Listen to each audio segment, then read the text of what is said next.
Hej Karen, har du undervist i et kursus, der hedder Lede andre uden at være leder.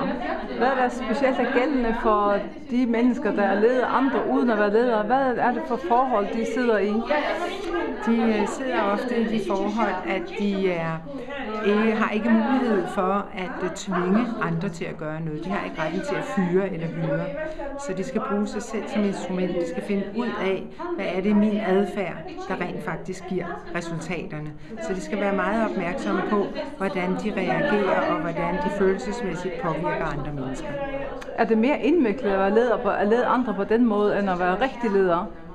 Jeg tror, det er mere indviklet, og jeg tror også, det er mere spændende, fordi det handler om din egen måde at være bevidstgjort om, hvordan du skaber tillid, og du skaber engagement og respekt omkring din personlighed. Så jeg tror faktisk, det er ret meget mere spændende. Hvad, hvis du nævne en eller to ting, de får ud af det, sådan lidt konkret, at deltage i sådan et kursus. Hvad får de ud af det? To konkrete ting er, at de får et værktøj, hvor de kan gå direkte hjem til deres team og prøve at afspørge deres team om, hvordan er vores tillid i samarbejde med hinanden, hvordan er vores respekt, og hvordan er vores engagement.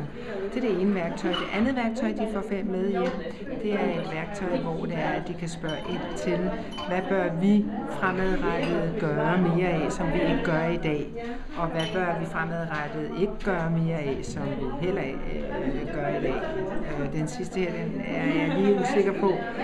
Nu skal du bare se, hvis vi kan gå lidt herhen, kan vi det? Ja. Ja, skal du bare se, fordi den er faktisk ret god, og måske kan man fotografere den, fordi at det andet værktøj, udover det jeg lige sagde, det er, hvad gør vi i dag, som vi skal blive ved med at gøre, som man spørger sine kollegaer om, og sig selv om, og hvad gør vi i dag, som vi egentlig ikke burde gøre, omkring samarbejde og adfærd, og hvad er det, vi bør gøre, som vi faktisk ikke gør, og som den sidste, hvad er det, vi ikke gør i dag, som vi heller ikke bør gøre fremover.